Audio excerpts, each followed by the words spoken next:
Shinku is an elite acrobat who gets summoned by cute demihumans to win their sports competition. However, when he sees he's the only human with back-bending abilities, he uses them to rizz up the princess and clap her instead. It all begins one morning when Shinku hurriedly prepares for school to avoid keeping Becky, his friend, waiting. As soon as he steps out, he decides to impress Becky like he has free health insurance and front flips to meet her. On their way, Shinku tells Becky he's traveling to England to practice for his athletics tournament, so Becky wishes him luck. When they arrive at school, they both head inside while a strange dog spies on him nearby. Later, Shinku rushes to leave school early, so he jumps on the ledge to practice his flip, but the hiding dog dashes out with a dagger in its mouth and stabs the floor with it. Suddenly, a beam shoots into the sky, and a portal opens, causing Shinku to fall into it along with the dog. Meanwhile, in a world called Onfloniard, a girl named Milhai heads to the summoning ground to welcome Shinku as he lands in a petal which slowly unwraps while Milhai watches in amazement. Suddenly, the petal vanishes, and Shinku marvels when he spots Milhai with her dog ears and a tail. Just then, Milhai reveals that she summoned him and introduces herself as the leader of the Baiskadi Republic. After thanking the dog for kidnapping the hero, Milhai thanks Shinku for showing up and asks if he'll listen to her story, but they get interrupted by some fireworks exploding in the sky. When Shinku asks if it's Christmas, Milhai explains that her country is at war with a neighboring country. Meanwhile, the armies of Galette try to invade Milhai's castle, but are resisted violently by the Baiskadi army. Eventually, when they successfully open the gates, Leo, the ruler of Galette, orders her soldiers to take over the castle. At the same time, Milhai and Shinku hurry towards a giant fowl, but when Milhai hops on it and asks him to join her, he wonders if she's completely sane. Shortly after, the Sirikuru runs along while Milhai explains that they've been on a losing streak in the war against Galette, so she asks Shinku to help them. But he says that they might need the Avengers instead of a mid-athlete like himself. However, Milhai tells him to quit being modest since she's aware of his powers. While the battle progresses, the Galette's army tries to cross a lake on their way to infiltrate Filiano Castle, but gets shot down with cannons, so Godwin, the captain of the Galette Knights, orders more troops to attack. However, they get intercepted by Eclair, the captain of the Baiskadi Imperial Guard, who single-handedly takes on a battalion and converts them into plushies. Just when she notices some of Galette's soldiers escaping, she calls on Laurent, her brother, who then finishes them off. Meanwhile, Shinku watches from a distance with Milhai and asks if anyone is going to die in the battle. Milhai then explains that their battles are means of negotiating between countries, so there are rules which prevent Piol from getting hurt.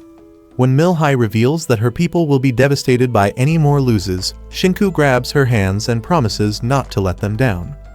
Shortly after, when Milhai was spotted arriving with the hero, some commentators announce that she's summoned a hero for the battle, surprising everyone. Milhai then announces that their endless losing streak is about to be stopped by the hero. Suddenly, Shinku shows up dressed in a hero's outfit and shows off a few moves while introducing himself as the hero. While the commentators hype up Shinku, Rico asks Milhai if he knows the rules of the war, but Milhai assures her that Shinku will be fine. Meanwhile, on the front lines, Shinku meets with Roland and charges towards the enemies while flashing back to the moment he got suited up. Milhai had explained that he has to defeat every enemy he comes across by either knocking them out or touching their backs. So, Shinku blazes through the battlefield playing tag with the enemies' heads. After this, the touched soldiers turned into beast balls, while the commentators couldn't believe his speed as the battle scoreboard increased in favor of the Baiskadians. Meanwhile, Leo and her officials observe his movement from the screen in the sky and announce that it's time to see if he's actually worth the hype. Somewhere else on the war front, Eclair comments that the princess didn't have to summon a useless hero and tries to prove it by launching a beam attack from her swords, which takes out the enemies in their scores. But to her surprise, one of them leaps out from the smoke to attack her, but Shinku shows up and takes him out with a hero kick. After an awkward moment of introductions, Shinku commends Eclair's attack and flashes back to the moment Milhai handed him a ring known as the Heavenly Sword Palladian, which could transform into any weapon of his choice. Back then, he had summoned a staff and assured Milhai that he would be fine with just that. So Milhai explained how seal spells work and explained that he'd be able to produce spirit energy for using an ability called the Seal Cannon. Shinku then tells Eclair that the princess recommended her as the best user of seal cannons and says he'd like to learn from her. Surprised, Eclair decides to show Shinku how to use the seal cannon while he mirrors her moves. Suddenly, they both unleash an attack devastating enough to wipe out the approaching enemies in their thousands. However, Eclair warns Shinku that the seal cannon drains its user's energy and it's ineffective against armor-wearing soldiers. Just when Shinku thanks her, Eclair spots an incoming attack and quickly blocks it. However, she gets thrown off balance by the impact of a deflected arrow. Due to this, Eclair lands on Shinku while Leo arrives and tells them to get a room. When Shinku asks Eclair who she is, Eclair introduces herself as the leader of the Galette Lion army and announces that she's advancing into the fort. So she leaves, while Eclair and Shinku get tangled and bicker while trying to break free of each other. Suddenly, Shinku mistakenly presses on Eclair's sweet buttons and fondles it to confirm his discovery. Surprised, he points out that Eclair is a girl, infuriating Eclair, who then tosses him in the air. Meanwhile, Leo charges towards the fort but halts when the Biscotti archers make it rain arrows. However, Leo summons a staff to deflect the arrows and flings the staff, which then destroys the towers on which the archers stood. Moments later, she advances towards a slippery mortar-shaped trap where the Biscotti soldiers intercept the invaders. She then leaps across the trap, but in the same moment, Shinku and Eclair go after her to knock her out of flight mode. She then evades them, while they crash into each other, and blasts them out of the sky. After the rubble clears, Shinku takes his head off Eclair's pillows, and she angrily asks why he's interfering with the battle. While they blame each other, Leo activates her seal and launches a devastating attack that takes out everyone nearby except Shinku and Eclair. However, while Shinku marvels at this, Eclair points out that they don't stand a chance against Leo and suggests they run. The moment they take off, Leo activates her ultimate spell, which goes off like a nuclear explosion, leaving many as roasted beast balls. After this, she orders someone to check to see if the hero and Eclair are dead.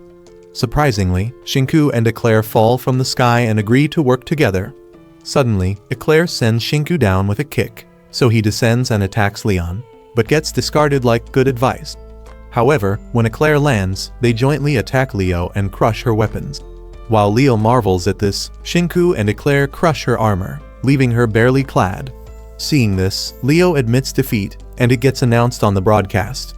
Shortly after this, the points of the Biscottians skyrocketed on the scoreboard, so they were declared victorious. Afterwards, Leo commends Shinku for landing a hit on her with Eclair's help, but tells him it won't happen again and hands him the microphone. After Shinku announces that he had fun at the battle, Leo gestures and tells him to hand over the mic to Eclair.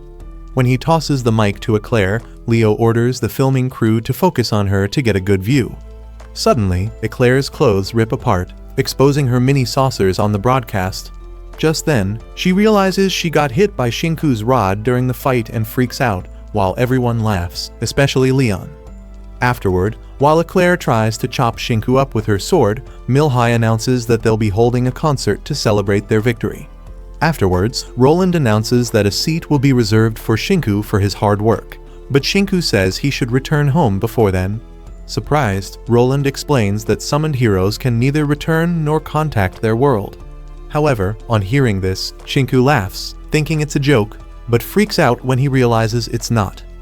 After the battle, while Laurent addresses the press, the commentators request a few words from the hero, but Laurent comments that more information about him will be revealed later.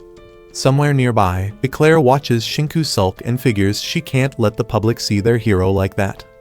While the princess gets prepared for her concert, she panics and asks if anything could be done to help Shinku, but Amelita, her personal assistant, reminds her she's got more worries than her boy problems.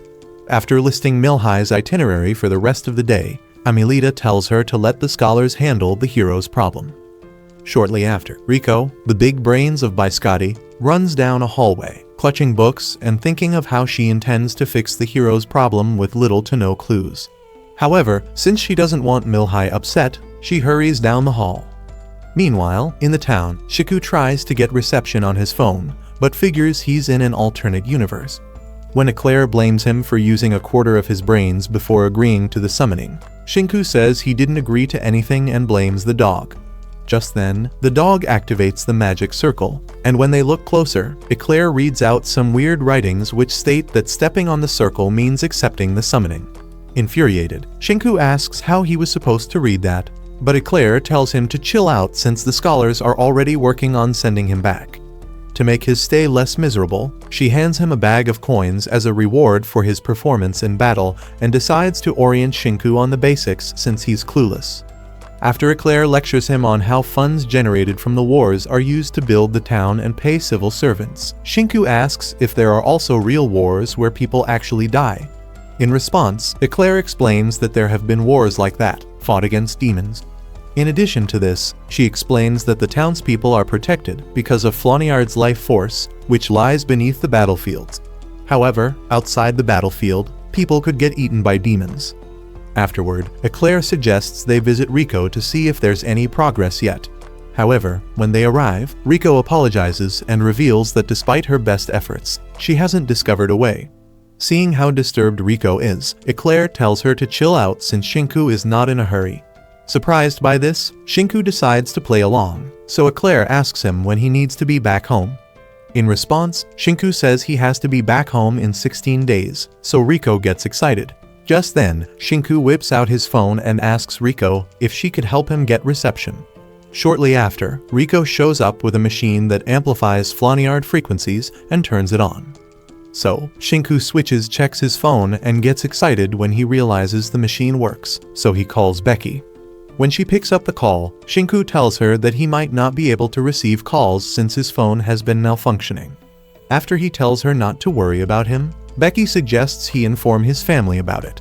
So, Shinku ends the call and asks Rico if he could talk to other people, but she asks if she could see his phone and take it apart to understand the design. However, when Shinku backs off, saying it will void his warranty, Rico chases him down to get it. Meanwhile, Eclair calls Ronald to inform him that Shinku made contact with his world and has decided to stay and participate in the battles. Afterwards, while preparing for the concert, Melhi thinks about Shinku's performance in battle and decides to write a letter to Leo to find out why she suddenly became the god of war. She then flashes back to when they used to hang out. Meanwhile, in Galette, Rouge, Leo's aide, asks if she'll be attending Melhi's concert, but she says it's beneath her. However, when Rouge asks if she'd like to obstruct the concert instead, Leo says she's not interested and asks about Gaul, her brother. On a hill somewhere, Gaul comments that the hero must be pretty strong if Leo lost to him, so he decides to play around with him a bit. A few moments later, while they head back to the castle, Rico suggests that Shinku get a bath in preparation for the concert. So he walks around the castle, looking for the bath and wondering where everyone went. Just then, he spots the bath and hurries in, without noticing that the bath is only open to women and is currently being used by Melhi. I'm just about to go to bed. On entering the bath, he gets a glimpse of paradise, and when Melhi spots him too, they both freak out and apologize. While he backs off, Shinku steps into a bowl and slips into the bath, while Melhi tries to make him feel less like a fool. So Shinku decides to drown himself to avoid the embarrassment, while Melhi runs out to save the sucker. When he resurfaces, Melhi peeks through the door and asks if they could meet to talk after the concert. Shinku then agrees to meet, so Melhi leaves the bath while Shinku realizes he's in the ladies' bath. Suddenly, his ears hear Melhi scream, and after he hurriedly gets dressed to check it out, he finds Melhi abducted by some clowns from the Galette army. Coincidentally, some press guys show up on the scene and broadcast it on the sky screen.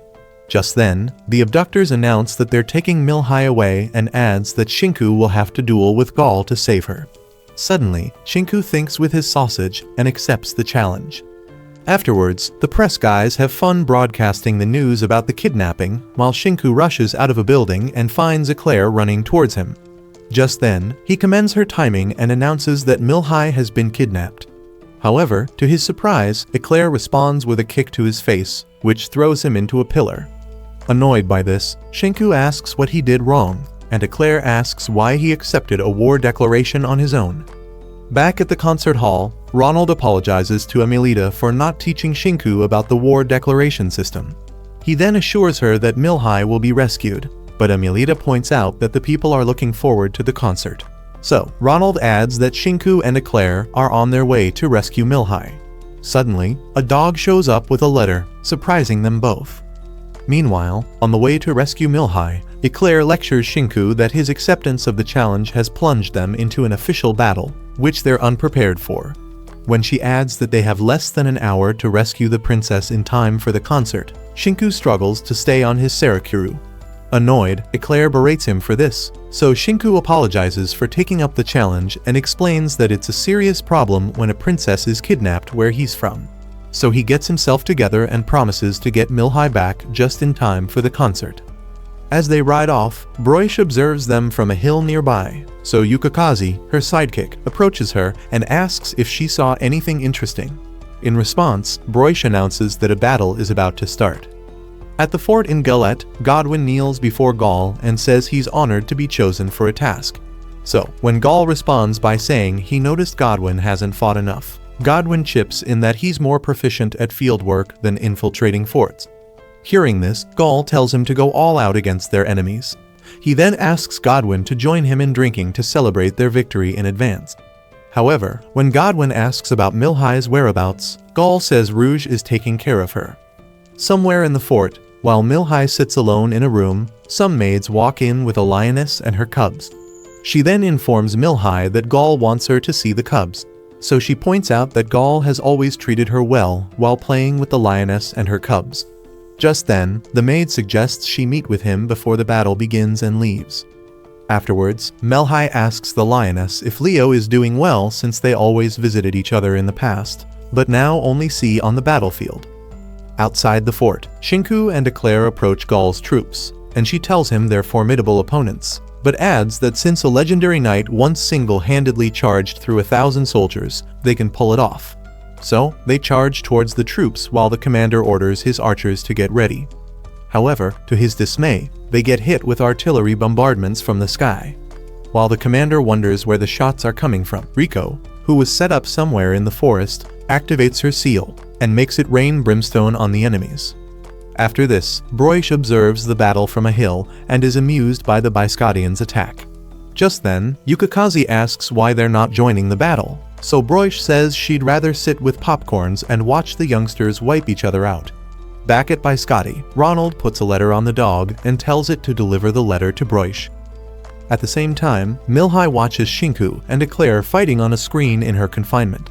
Just then, Gaul enters and apologizes for the abrupt kidnapping. After this, he requests to have a duel with a hero once and offers to talk to her about compensation later.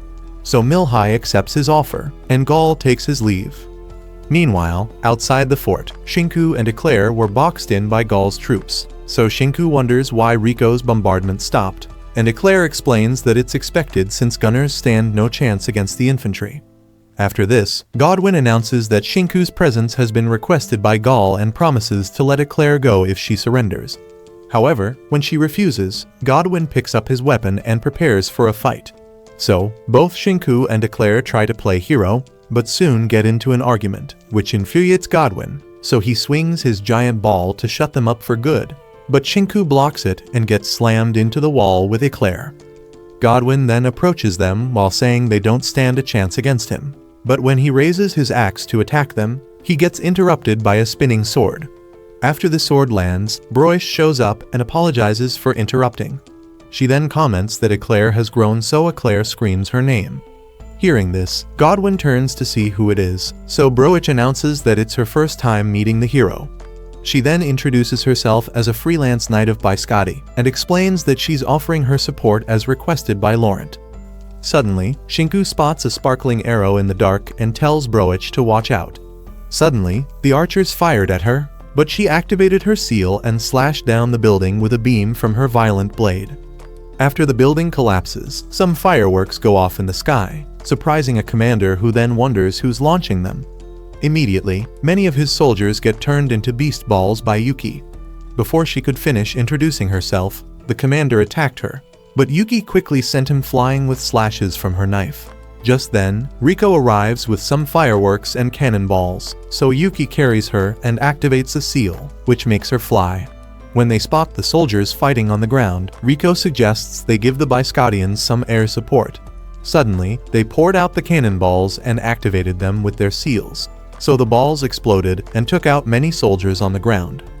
Meanwhile, Eclair and Shinku rush towards the fort and inform Broich that they're going to rescue Milhai. Broich then tells them to finish the mission while she and Yuki keep the soldiers busy. Shortly after this, Shinku breaks into a building with his ride and finds Gaul waiting, but before Gaul introduces himself, Shinku charges towards him.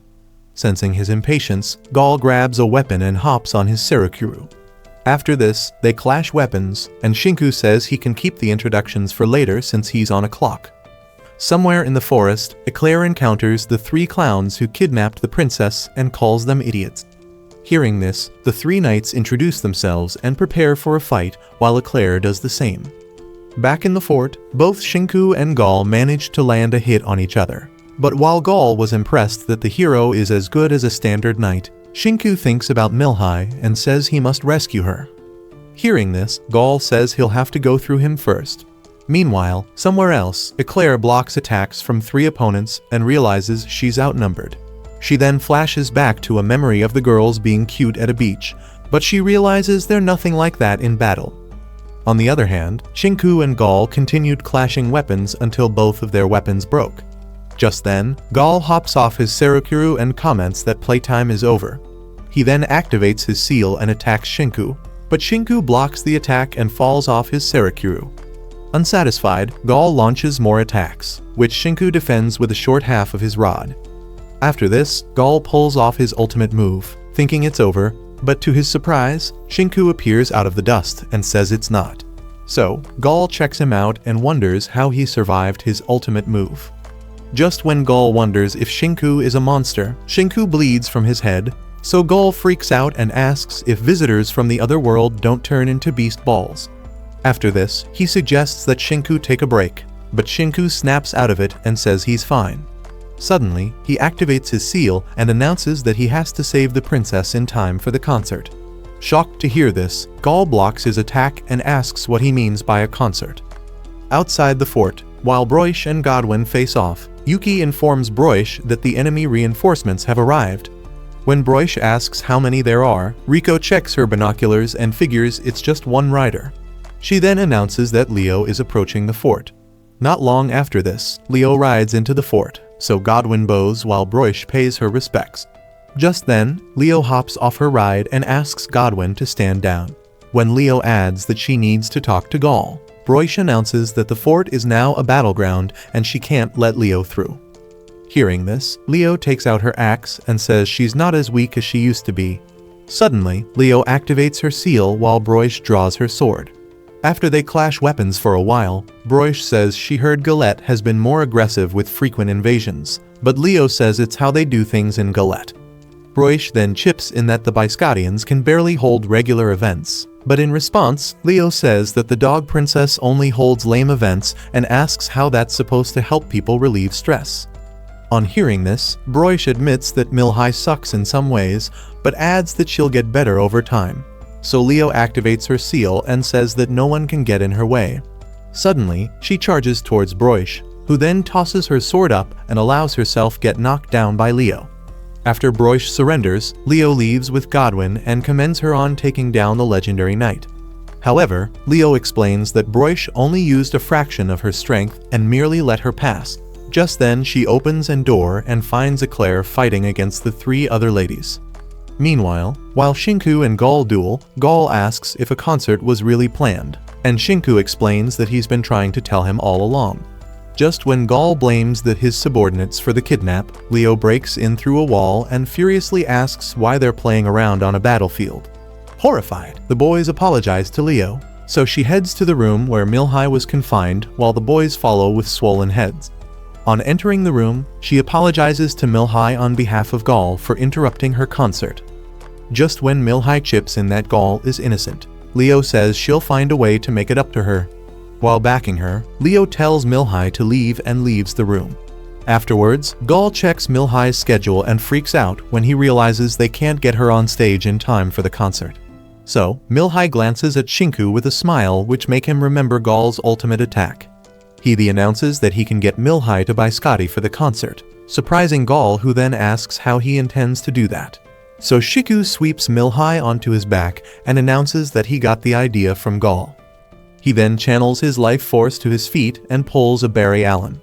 On the run, Milhai points out that Shinku has gotten better at using his abilities. Shortly after, while Brioche has fun with some beast balls, Milhai and Shinku breeze past her and vanish in seconds. Shortly after, Yuki catches up with Shinku and introduces herself as the head of the cover ops squad. In response, Shinku commends her for fighting well in the battle. After this, Yuki says she's a good runner and offers to take turns carrying Milhai. But Shinku says he's good and adds that he has figured out a better way to run faster. He then asks Milhai if it's true that using his life power can be more efficient when he has a clear image in his head. When Milhai confirms this, Shinku activates his ring and creates a surfboard beneath himself. While he glides on it, Yuki catches up and comments on how amazing it is. Just then, Shinku announces that he's going ahead and activates a boost effect on the glider, so he zooms off, leaving Yuki behind. Afterwards, when he puts Milhai down on the glider, she tells him to go easy on himself, since using too much of his life power has dire consequences. Shortly after, Milhai reveals that she's been a useless ruler by causing trouble for Shinku. However, Shinku says she's wrong and adds that he's glad to have met her.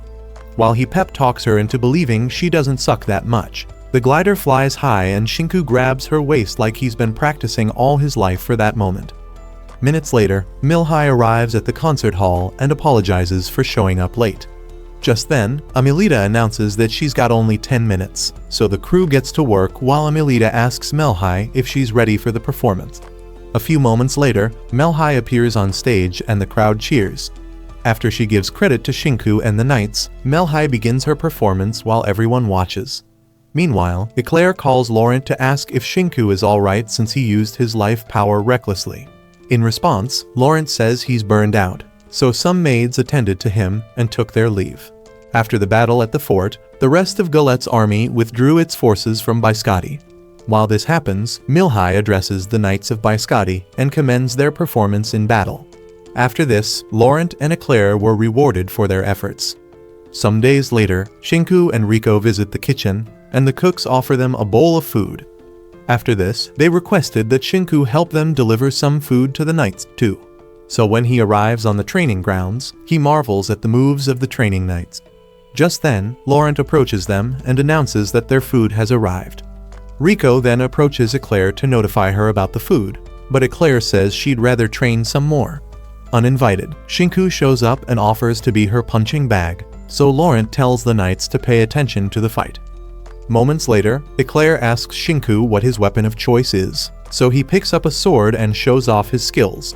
While the audience applauds him, Eclair scoffs and calls him a show-off. Suddenly, the fight begins, and while they clash swords, Laurent says it's nice to see someone good enough to take on Eclair. Afterwards, Laurent chips in that they'll look good together as a couple, but their swords suddenly break. Eclair then says she feels weird, so Shinku feels her temple and tries to play Dr. Creep, but annoys Eclair in the process. So she punches him in the gut for touching a knight's forehead and stomps the life out of him. Afterwards, Shinku rides out of town with a dog and decides to rant to it about his bad luck with girls. Shortly after this, he arrives at Yuki's house, and together they join Broish at the lake. So, when Shinku sits to fish with Broish, she comments that he's an interesting person since he has earned the trust of everyone in the castle in a matter of days. However, when Shinku says Eclair still beats him up sometimes, Broish replies, saying it means she's able to let her guard down around him. Suddenly, Shinku feels a tug on his hook and pulls out a huge fish from the lake. Afterwards, while they eat, Broish points out that he's from another world and asks if he plans on returning. Just then, Shinku realizes he still hasn't figured out how to return, so he throws a tantrum. After this, Broish comments that it's rumored that summoned heroes can't return, but she then states that in faraway lands, rumors have it that a hero can return after fulfilling certain duties.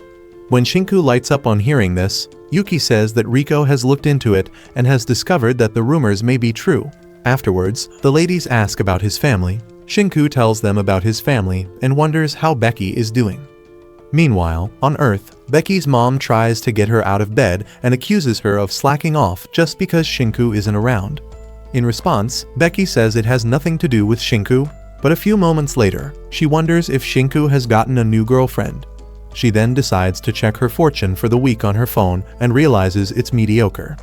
After this, she checks Shinku and realizes that his fortune is horrible for the week, so she worries about him. In Flonyard, Milhai asks Laurent how Shinku is spending his day, and Emilita points out that she has asked everyone the same question all day. Ignoring this, Laurent reveals that Shinku is hanging out with Broish, so Milhai asks if he thinks Broish likes Shinku, and Laurent explains that everyone likes him. Just then, Emilita informs Milhai that she has created some time on her schedule to hang out and relax with Shinku later that day. Suddenly, Milhai gets excited and thanks her. Later that day, Shinku rides into town with Broish, and while the people marvel at the size of Broish's ride, Broish announces that she's heading to the knight's quarters and wishes Shinku luck on his date with the princess. After they parted ways, Shinku gets stripped by the maids and washed in preparation to meet the princess. Despite his protests, the maids refuse to let him visit the princess unwashed. Not long after this, Milhai gets notified of Shinku's arrival, so he orders the guards to let him through. He then joins the princess at the table, and she serves him some tea. So Shinku compliments the biscotti tea. Milhai reveals that the tea is one of the wonders of their world. Just then, Milhai apologizes to Shinku for summoning him, but Shinku says he's having a best time of his life.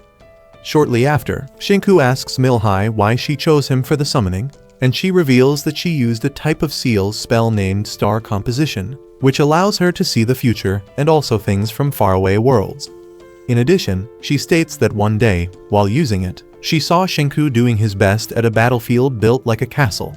When she states that it's why she wanted him to be the hero, Shink sinks into the table and reveals it was an athletics competition where he lost to a lady. To make matters worse, Milhai points out that she saw the girl who won, so Shinku reveals that he was so close to winning. While he reveals how embarrassed he felt since his family and friends watched him lose, Milhai comments that his tears were beautiful and adds that it's why she chose him. At the knight's quarters, Laurent thanks Broish for showing up to help Biscotti, but Broish says she's happy to help. When Laurent states that she's loyal to Biscotti, Broish says she's just a simple wanderer. So Laurent asks if she'll be staying for a while, but Broish says she'll have to depend on Yuki's star composition to find what she's looking for.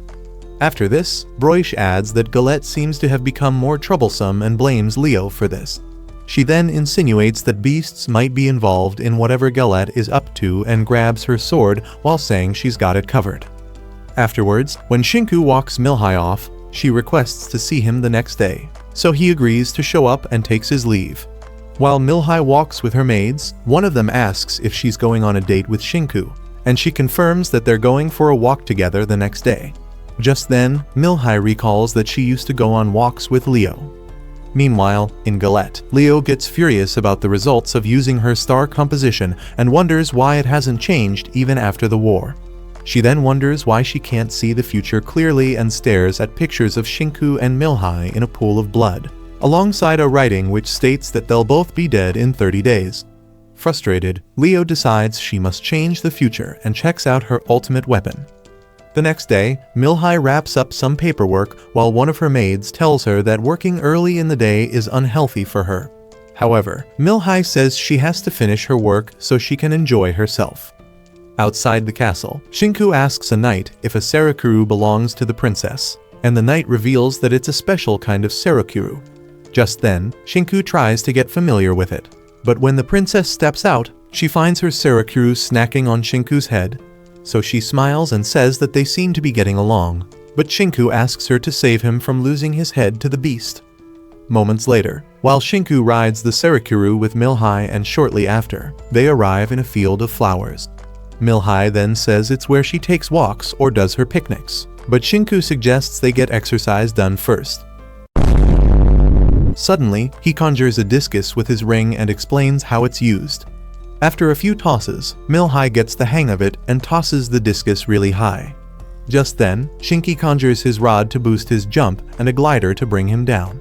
Afterwards, they sit under a tree and Milhai commends Shinku's mastery of the Palladian ring. In response, Shinku points out that the Palladian is a sword and states that he hasn't been able to make the ring form a sword. So Milhai explains that the ring changes when the right situation presents itself. After this, she adds that she also owns a sacred sword and shows him her ring while claiming it hasn't awakened to her. When Shinku marvels at the sacred swords of Biscotti, Milhai reveals that Galette has 2 sacred swords too. So, Shinku asks if he has to hand over the ring whenever he's returning home, and Milhai says he has to. However, Shinku says he'd like to borrow it when next he's summoned. Surprised, Milhai asks if he wants to be summoned again, and Shinku asks if that's impossible. When Milhai agrees to summon him again, Shinku rubs her head and tickles her on the cheek while she makes funny sounds. Meanwhile, in the bath, Eclair asks Yuki about her trip, but she says it's nothing special. But when Rico and Eclair try to get the gist out of her, Yuki says that she can talk about anything else except the mission, since it is confidential. The next day, while Milhai's maids dress her up and they talk about her hangover with Shinku, it gets announced on the news that Leo has made a shocking announcement. Just then, the news displays footage of Leo announcing that since Biscotti summoned a hero and also welcomes back the famous Broish, they can't just sit and watch them get stronger. So she declares another war on Biscotti and allows them to decide the specifics of the battle. After this, Leo announces that she would like to bet the 2 sacred swords of Galette and demands that Biscotti offer something of equal value. While Milhai wonders what's going on, Lo urges the people of Biscotti and Galette to join in the battle. Later, when Shinku points out that the sacred swords are symbols of the leaders of a nation, Rico chips in that it is sometimes exchanged between countries as a form of diplomacy. In addition, Yuki states that the people think it's just diplomacy, but something deeper is going on. Meanwhile, in a meeting with Milhai, the elders wonder if Leo is trying to take over Biscotti. Laurent then asks Emilita to read the declaration of war. So, after she reads that the ownership of the sacred swords will be transferred for a maximum of 60 days, the council deliberates on what to do. Outside the castle, Shinku wonders if there's anything he can do, but Rico says it's a political thing and says it's up to Milhai and the other leaders. Just then, they found a group of knights gathered around a Galette soldier disguised as a knight. When the knights accuse her of spying for the battle, the girl reveals she's got a message for Shinku. A few moments later, Shinku rides with her to meet up with Gaul. When Shinku asks what he needs, Gaul reveals that he and Godwin are against the war since there are many things they don't understand about it. Shinku then chips in that some people think Galette is trying to take over Biscotti. However, Gaul debunks this and explains that both countries have been allies for generations and adds that it's pointless to become enemies now. In addition, Shinku states that it's impossible to cancel the war since it has been made public, and offers to talk to Leo about wagering with sacred swords. After this, Gaul tells Shinku to ensure Biscotti wins the war if Leo doesn't listen to him. So, Gaul takes his leave and tells Shinku to keep their meeting secret. In response, Shinku asks Gaul if it's true that Leo and Emily used to be friends, but he says he has no idea about that. Back in Gaelite, Leo gets informed of Gaul's movements, but she says she expects nothing from him or Godwin. Meanwhile, Shinku asks Emilita about Milhai and Leo's relationship, so she narrates that they were once like sisters who did everything together, even after they both became rulers, until the previous year, when Leo became obsessed with Milhai's living conditions and safety. However, Emilita reveals that Leo suddenly changed after some months and ghosted Milhai totally. The next day, a large crowd gathers for the battle, so Milhai steps up to address them. She then announces that the declaration of war was unexpected and that Biscotti is not weak. In addition, she states that they've got better weapons and well-trained knights, so she accepts Galette's declaration of war. While the crowd cheers to this, Milhai adds that they'll be wagering the holy swords and urges her people to win the war. The next day, Shinku types a text, telling Becky that he's doing well and will be participating in a small match. Just then, he gets a reply from Becky, telling him to be careful and wishing him good luck. So, Shinku gets on his Sarakuru and decides to fight alongside everyone. Moments later, Milhai addresses her people, and after hyping them up a bit, she tells those who aren't in the army to clear a path for the knights.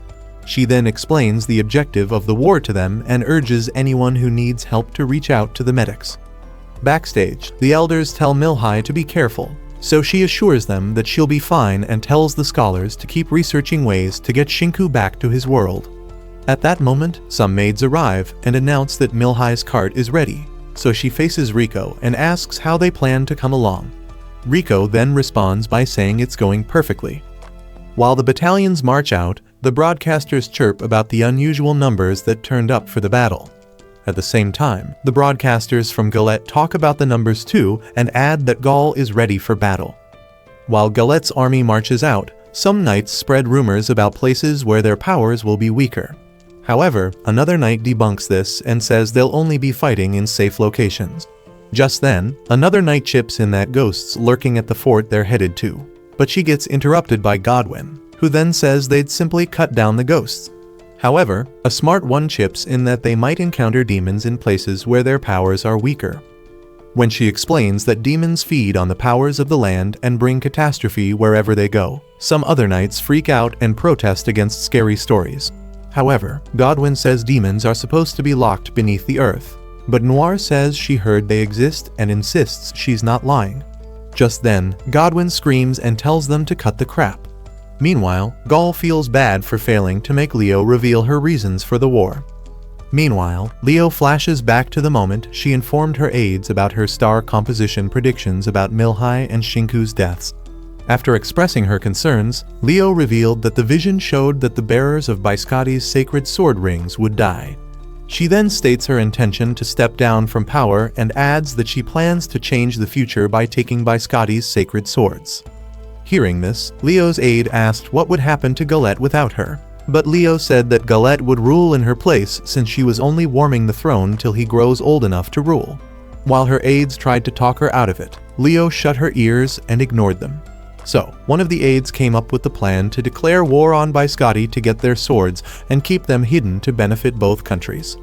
Somewhere in the mountains, Biscotti's army marches alongside Milhai's cart, so the broadcasters freak out when the princess waves at them. Meanwhile, Violet, a spy from Gallet, observes from the top of a mountain and complains that a surprise attack goes against the rules of war. When she decides to take the blame, the other spies say they've got her back. So, Violet announces that their mission's objective is to grab all valuables and steal the holy sword from Milhai. While Shinku rides with Yuki and others, Eclair complains about being grouped with an idiot like him. While Shinku feels bad for himself, Broish tells him to make sure he gets along with Eclair, but Shinku protests by saying she picks on him all the time. Just then, Eclair accuses him of doing stupid things. While Broish wonders what she means, Yuki explains that Shinku fondled her balloons the first day they met. Amused, Broish asks if that's true, but Shinku and Eclair deny this and claim it's a misunderstanding. Facing Yuki, Eclair asks how she knows, so Yuki reveals that Rico showed her the recordings. Hearing this, Broish commends Shinku for being bold, but Shinku says it was an accident. Just then, Eclair tries to knock him off his ride. Later, when both armies arrive at the battlefield, and while they wait for the signal to begin, Eclair plots with Shinku to sneak through the quickest route since no one would be focused on them. She then orders the Spell Battalion to hold off with the bombing and follow them while protecting Rico. Suddenly, fireworks go off, and the battle begins, so both armies charge towards each other. But to Shinku's surprise, the first attackers come for him. While he blames Eclair for her wrong prediction, the enemies fire lots of arrows, so Shinku and Eclair launch a counterattack, which deflects the arrows. Despite this, the enemies still attack Shinku, so Yuki fires an arrow that dispels them in a whirlwind. Meanwhile, some of the enemies catch up with Eclair, so she tells them to get out of her way if they don't want to be knocked out. But she soon gets surrounded by the Gallet army, who shows up asking if she could drain their sacks. What do you mean by that? Just then, Eclair realizes she must have revealed herself because of Shinku, so she spins her rod and knocks down all the attackers in a single swing. While it rains beast balls all around her, Shinku catches up and says that the Palladian is being targeted. Since it's too late to change their plans, Eclair suggests Shinku avoid using the ring. After this, they agree to blast through everything in their way. While the battle gets tougher, Broish and Yuki dash through the field, making it rain beast balls. While the broadcasters do their job, Gaul suddenly attacks with his battalion from the rear of the Biscottians. At the Biscottians' camp, Milhai gets notified that a messenger from Gallet has arrived to speak to her, but when Milhai asks her guard to let her through, an assassin barges in and snaps the guard's neck. Just then, Violet apologizes for her rude approach and begs Milhai to listen to her request. Suddenly, the illusion disappears, and Rico reveals she's just disguising herself as Milhai. So, the spies get captured, and they surrender.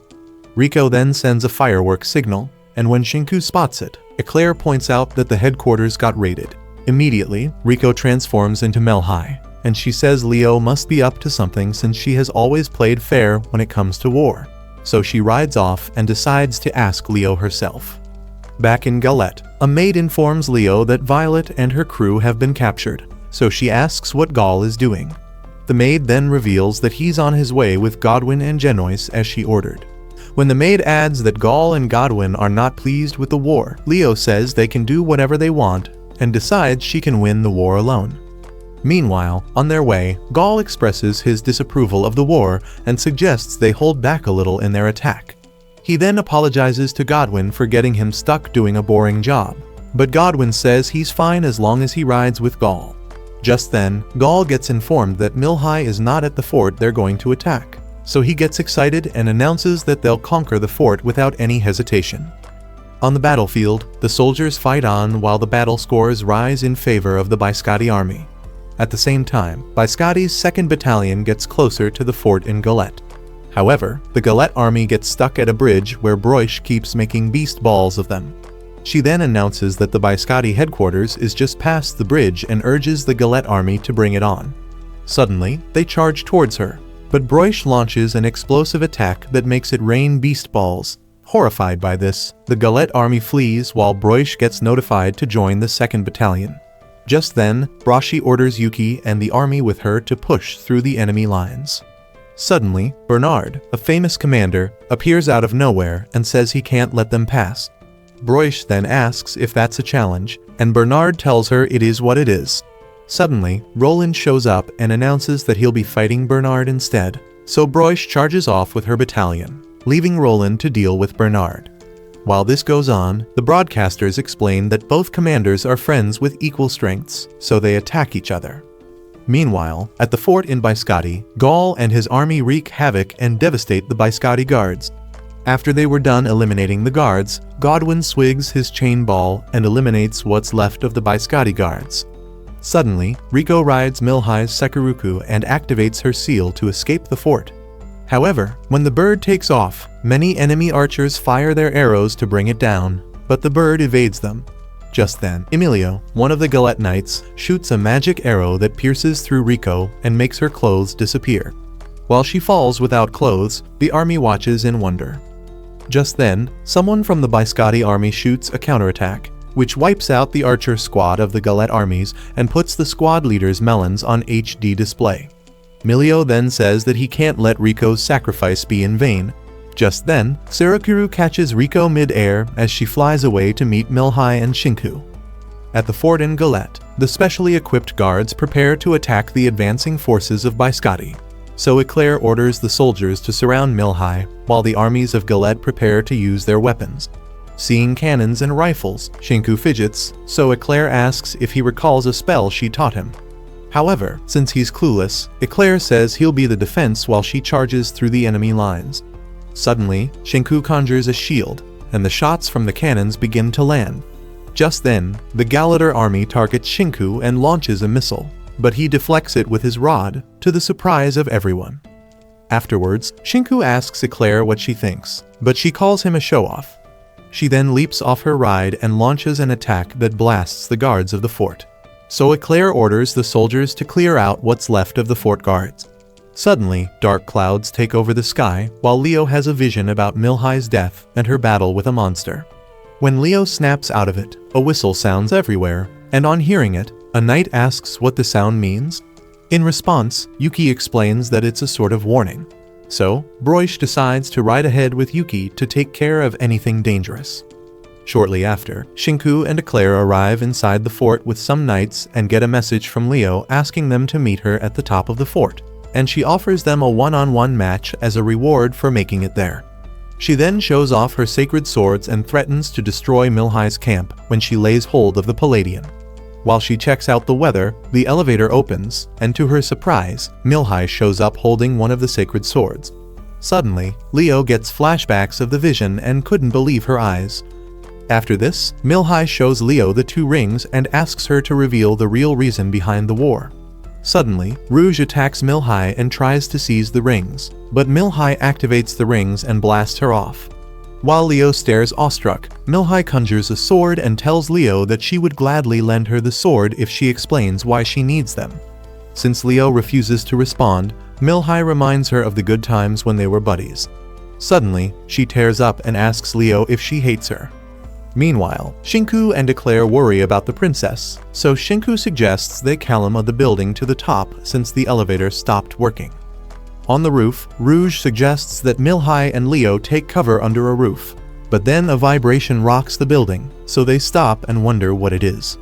Suddenly, the sky stage on the rooftop levitates, while a strange object descends from the sky. As the object enlarges, Milhai asks if it's the god of the land, but Leo says it must be a demon sealed deep beneath the earth. Suddenly, the structure sends out a shockwave, and flames erupt from different spots on the earth. Just when the floating stage gets hit by the erupting flames, the demon reaches out of its cocoon and roars, while Milhai wonders if it's crying. Eventually, when the demon jail breaks, Milhai picks up her sword, so the demon surrounds them with sharp tentacles.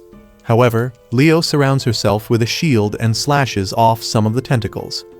When she turns to see if Milhai is okay, more tentacles show up, and Milhai tries to protect her, but gets slashed open by the tentacles. After this, the monster absorbs her body, leaving Leo shocked and furious, so she grabs her axe and activates it, but the demon attacks her first and loses one of its tails. Suddenly, Leo charges out of the smoke and attacks the demon's head with the axe. When she lands, she calls out for Milhai, hoping she's alright, but the demon returns and knocks her down onto the rooftop. After this, the demon lands and walks away from the building while Shinku and Eclair arrive on the rooftop. Just then, they find Rizz cradling Leo and ask if the demon did that to her, but Rizz reveals that Milhai was absorbed by the demon. Hearing this, Eclair chips in that it's only a matter of time before Milhai runs out of energy, so Shinku says he can't allow that. While this goes on, Milhai finds herself in a strange place, where a fox spirit shows up and apologizes for the harm her child has caused. On the other side, Shinku says that he can catch up with the demon by using his abilities and the floating rocks. However, Eclair says he's too weak to pull that off, so when he activates his powers, she offers to go with him. Afterwards, Shinku and Eclair chase after the demon using his glider, and not long after this, they get attacked by tentacles, so Eclair activates her sword and cuts them off. Using his experience in athletics, Shinku finds the shortest route and goes after the demon. Just then, Eclair almost collides with a rock, so Shinku tells Eclair to crouch while he takes the hit and bleeds. While Eclair marvels at this, Shinku says getting hurt is nothing compared to letting down friends who believe in him. As he gets closer to the demon, Eclair realizes he's running out of juice, so she offers to help him, but when he remains adamant, she falls off the glider and boosts it with a blast from her swords to help Shinku catch up with the demon. Shortly after, Shinku crash lands on the demon and rushes to rescue Milhai while blocking attacks launched by the demon's tails. Eventually, Shinku gets slashed by one of the tails, and while he bleeds, he gets bombarded by more attacks. Fortunately for him, he summoned a shield that protected him from getting roasted. Looking ahead, he spots Milhai and flashes back to the athletics competition, where he let down his loved ones, who showed up to cheer for him. He then decides it won't happen again, so he summons his sword and charges towards Milhai's body. Meanwhile, Milhai hangs out with the fox spirit on the other side, and the spirit narrates how she used to live peacefully with her child, until one day when the skies got dark, and she found her child pierced by a possessed blade which fell from the sky. However, when she tried to wake him, the child transformed into a demon and ravaged the land. After this, the spirit narrates that the demon was sealed some years ago, but has been unleashed by Milhai's sword. In addition to this, the spirit explains that her child has been weeping since it transformed, so Milhai watches the little fox cry for help and beg for death. Just then, the fox spirit requests that Milhai put an end to the little fox's suffering, but she refuses and states that she won't allow their lives to end just like that since they're a part of Flonyard. Suddenly, the orb containing Milhai's absorbed body cracks, and she falls into Shinku's arms. However, when she awakens and realizes she's without clothes, they both freak out. Suddenly, Milhai reveals that the demon used to be a normal earth deity and says it can be restored by removing the cursed blade. So, Shinku gets up to find the blade, but Milhai says she's going with him. However, Shinku reminds her she's without clothes, so her sword glows brightly and dresses her up. While they marvel at this, the Palladian ring on Shinku glows, and he gets a new outfit and sword too. So they spot the sword, but the demon roars and conjures more tentacles. Seeing this, Shinku summons his glider, and he blazes through the tentacles together with Milhai. Just then, they wipe out the tentacles with blasts from the holy swords while the demon cries out. Suddenly, Milhai and Shinku try to remove the cursed sword while the demon tries to shake them off. Eventually, when they take out the sword, Shinku falls off with it, while Milhai catches the little fox. The cursed sword then grows tentacles, which freak Shinku out, but Leo shoots a demon blasting arrow, which breaks the sword. Shocked, Shinku asks where the arrow came from, so Milhai reveals that it was shot by Leo. Suddenly, the earth beneath them begins to crumble, so Shinku carries Milhai on his back and realizes there's no foothold between him and the fort, so he looks around for a way out. Fortunately, Rico and Eclair arrive flying a Sarakuru, and they then apologize for showing up later. A few minutes later, while they flew on the Sarakuru, Shinku says he's glad Eclair made it, while Milhai thanks Rico for coming through. So Rico narrates that she saw Eclair falling from the sky and picked her up. Somewhere in the forest, the cursed sword still lives and waggles its tentacles, so Broish finds it and says she's impressed that Shinku and Milhai could defeat a demon under the influence of a cursed sword. Just then, Yuki shows up and says she never doubted them since they're capable. Just when they decide to finish off what's left of the cursed sword, the tentacles attack Broish, while Yuki activates a spell to suppress the sword for good. Suddenly, the sword's tentacles grow larger, so Yuki attacks it with many magical swords and eventually summons a blade with which she seals away the cursed sword for good. After this, they decide to head back and report to the fort. Meanwhile, at the fort, Milhai narrates her encounter with the fox spirit on the other side, so Yuki kneels and thanks Milhai for being brilliant. However, when Milhai says she did pull it off alone, Yuki says she'll give Shinku a petting later. A few moments later, Milhai asks Yukin if the spirit she met was real, but Yuki explains that the fox spirit has already been taken out by the demon, but it only existed because she cares about her son. Yuki then says that the fox spirit has moved on since her son is saved, and also asks if she could keep the little fox. So, Milhai hands over the little fox to Yuki, while Eclair wonders if Leo is fine. Shortly after this, Leo gets informed by her maid that the war was put on hold for everyone to watch the broadcast of their fight against the demon. So Leo requests to have a meeting with the media and openly apologizes. Afterwards, she put an end to the war, since no one had ever seen anything like the demon they faced. Later that night, Biscotti prepares a surprise performance to celebrate the end of the war. Meanwhile, Laurent commends Shinku for his contributions to the fight against the demon, but when Shinku points out that Eclair still got hurt, Laurent tells him that he doesn't need to worry about that, since her wound is more honorable. Shinku then comments that he thought Floniard was a peaceful world, and in response, Laurent explains that no one has ever seen a demon that huge and reminds him it's safest to stay within the protected zones. Just then, Eclair shows up and tells Laurent that he's needed for security issues. After he leaves, Shinku asks if she's strong enough to be moving around, but Eclair says she's fine and, in turn, asks Shinku if he has eaten. When Shinku says he hasn't, Eclair suggests they go get some food, while Rico and Yuki peek at them from behind a tree. Shortly after, when Shinku arrives with some drinks, Eclair hands him a snack, and while they eat, Eclair states that she couldn't have protected Milhai on her own and thanks Shinku. After this, Shinku points out that she could have pulled it off without him since she has always been in charge of Milhai's safety.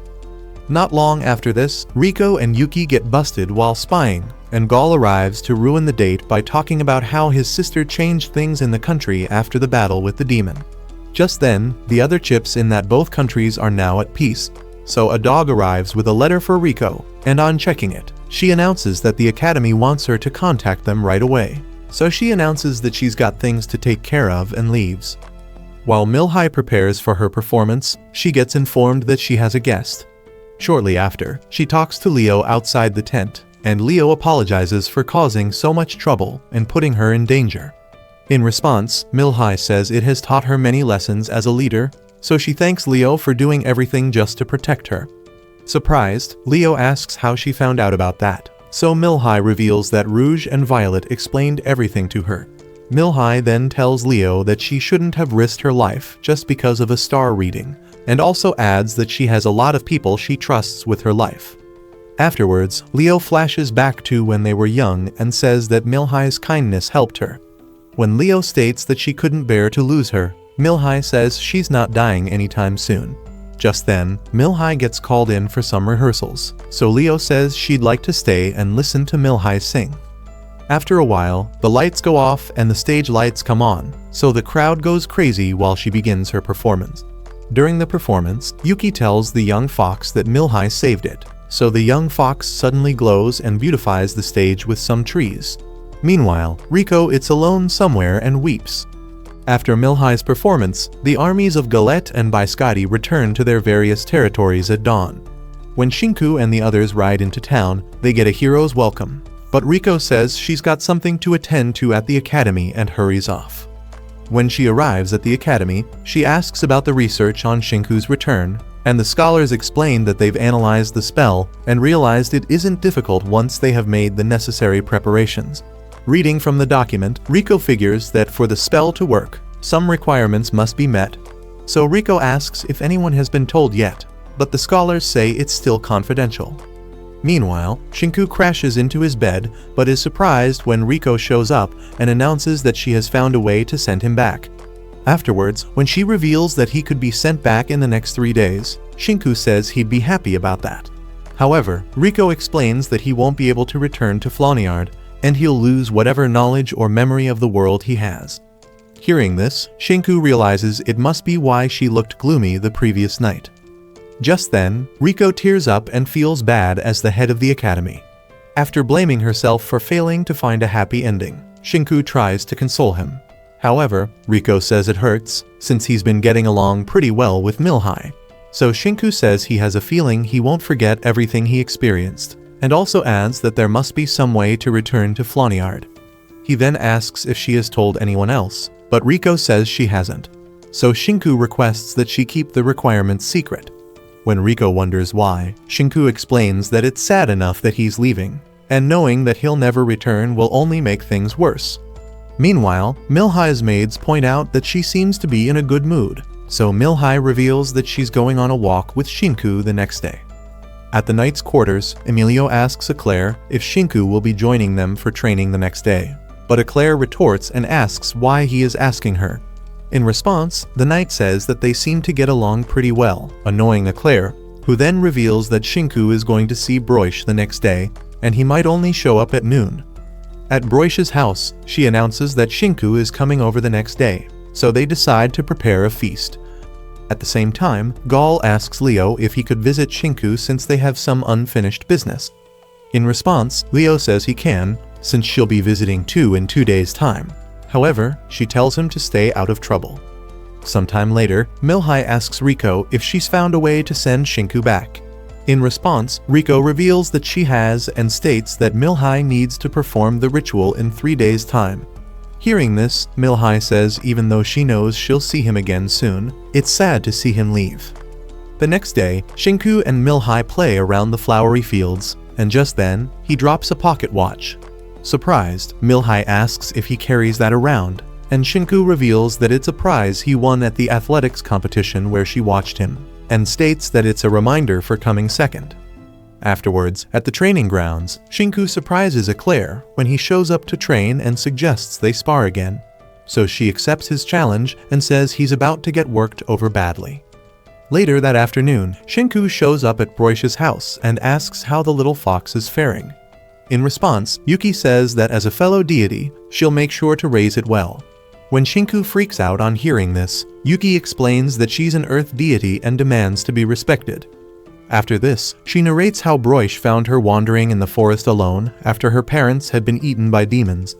When Broish chips in that her country also got destroyed by demons over 150 years back, Shinku freaks out. Just then, Yuki says it has been peaceful in Floniard for a long time, while Broish explains that, since they have the power to seal demons, they travel around continents while using Biscotti as their home base. Surprised, Shinku asks Broish if she's a god too, but Broish reveals she's human. She then says that she has other reasons for remaining young and adds that she could have taught him the spell if he weren't leaving soon. So when Shinku says he's interested in learning the spell, Broish decides to teach him. Later, while he heads home and convinces himself that the spell can't be learned in a day, Gaul and his subordinates show up along his path. Just then, they present a souvenir to him from Leo. Meanwhile, at the academy, Riko racks her brain trying to find a happy ending for everyone. At the same time, Shinku arm wrestles Gaul, and just when one of Gaul's subordinates shows up to serve them drinks, she trips and covers Shinku in orange juice. After this, she cleans up the mess while the others explain that she's a klutz. Gaul suggests that Shinku take a bath while they clean the mess, so Shinku thanks them and heads to the bath. But this time, he reads the signs on the entrance and assumes he is entering the bath for males. However, to his dismay, he enters the bath and hears a maid say she made a mistake. He then gets a glimpse of paradise and freaks out. Oh my! However, Milhai tells him to keep quiet, so the maid announces that the mistake with the signs has been corrected. So Milhai requests that Shinku keep his face covered. So she gets a towel and suggests they get in the bath together, since she's covered. Afterwards, Milhai asks Shinku when he plans to return to Flonyard, so Shinku says it depends on how long he'll be spending. He then lists all the possible holidays he could spend there, and Milhai comments that he could come with his friends. When Shinku thanks Milhai, she asks if he remembers her name, and after they laugh about it, Shinku says that he can't do that in front of other people since he'll get scolded. However, Shinku says there's no way he could forget her name. So he chips in that he enjoys calling her princess, and tickles Milhai in all the right spots. Later that night, Shinku couldn't sleep, so he stayed up, staring at the moon. The next day, when Leo visits by Scotty, she says that Shinku is leaving too soon since she had planned on training him and Gaul. In response, Shinku suggests they save that for later. Meanwhile, Milhai pets Leo, and just when she gets excited, Shinku asks a maid if Leo is always like that. In response, the maid says that she acts like the younger one whenever she's around Milhai. Later that day, Shinku gets taken to a party, and while he asks if he's supposed to be there, Yuki announces his arrival, and everyone claps. Just then, Milhai introduces Shinku and announces that he'll be returning to his home soon. She then reveals that the party was thrown in his honor, so she asks him to step and say a few words. Suddenly, Yuki pushes him forward, so he reluctantly mounts the stage and takes the mic. Afterwards, Shinku reveals that he was just an ordinary student in his world when he got summoned and talks about how much fun he has had since he arrived at Flonyard. After he recognizes everyone who was nice to him, Shinku promises not to forget his experience and promises to return whenever they need him. After the send-off party, while everyone lies around hungover from the previous night, Shinku stares outside his window. Shortly after this, he goes on a walk with Milhai, and she asks when his next summer break is coming up. In response, Shinku says it's in 100 days, so Milhai says she'll miss him. So Shinku says he might be free on long weekends in case there's an emergency where they need him. Just then, he asks if a huge ceremony is necessary, but Milhai insists that it is, since he's a hero. Some moments later, at his send-off ceremony, the elders announce his departure, so Milhai takes the Palladian ring from him. Meanwhile, at the academy, Riko continues to hustle for a way to prevent a sad ending. So, Shinku shows up in his school uniform while Riko tears up and berates herself for failing to find a solution. Shinku then consoles her by saying she has done enough for him, and there's no way he could forget all that. After this, Shinku announces that he's got some presents for her, so he brings out 2 portable speakers and a 4-colored pen. He then tells her to have fun taking them apart, but Riko says she'd rather treasure them forever. Some moments later, Eclair rides out with Shinku, and she complains about being stuck looking after him till the bitter end. In response, Shinku says he's glad she's accompanying him. Ignoring this, Eclair announces that Milhai has begun preparing the spell at the summoning grounds and suggests they move faster. Just then, Shinku offers Eclair his handkerchief, and she decides to hold on to it. She then asks why he's handing out mementos to people and adds that she's not fond of that. After a while, Eclair asks if it is true that he'll never return to Flonyard, so Shinku explains that he'd lose all his memories of the world and asks how she found out. In response, Eclair says she could tell from the way Riko is acting. While they ride along, Eclair says she never imagined sending him back would be so difficult. Shinku then says he'll never forget meeting her and suffering from her short temper, but Eclair says she won't remember him since she'll be busy training. When Shinku says that's sad, Eclair tells him never to forget and requests that he return to them as soon as he can. Shortly after this, Shinky arrives at the summoning grounds and finds Milhai waiting with the dog who summoned him. Just then, the dog approaches him to say goodbye, and Milhai explains that everything is set for his return. Afterwards, on the summoning grounds, Milhai gives her farewell speech and tears up while Shinku tries to convince her that they'll have more fun together when he visits again. When he tears up, too, Milhai consoles him, but the summoning portal suddenly activates, so they separate. However, when Shinku begins to levitate, Milhai hurriedly grabs his hands and says she'd like to stay with him forever. Shinku then says he'd love that too, so Milhai declares her love for him, and while he gets ferried out of the world, Shinku says he loves her too. Back on Earth, Becky shows up at Shinku's house and calls him. However, since she got no response, she enters and, on opening the windows, she finds Shinku crying, so she asks him if something happened. Later, while they drink tea, Becky plays the therapist and realizes Shinku thinks he went somewhere for 2 weeks, but has no memory of it. So she searches Google for memory loss from concussions, but Shinku says he didn't hit his head. Becky then asks if he wants to get himself checked at the hospital, but Shinku insists he is fine and suggests they have breakfast and head out. Not long after this, they arrive at Shinku's summer house and are welcomed by Nanami, the girl who won the athletics competition he lost. She then hugs him and Becky. Afterwards, they head inside where Shinku greets his dad and mum. However, despite having fun with his friends and family, Shinku feels empty inside and wonders what he's forgetting. Meanwhile, back on Floniard, Noir brings more books for Rico and comments on how daunting it was to send Shinku back. Just then, a letter drops out of the books, and when Rico checks it out, she realizes it's about summoning heroes from... Moments later, she runs down a hallway thinking of the letter's contents. The letter had revealed they could summon a hero again if he left mementos with at least 3 people, including his summoner, alongside a promise to return. So Rico arrives at Milhai's room and asks if Shinku gave her anything before leaving. When Milhai confirms this, she reveals that she hasn't unboxed the present yet. So Milhai presents the box and opens it. Just then, they find Shinku's pocket watch and a letter where he promises to return someday. Suddenly, Rico lights up and reveals that they could summon Shinku again.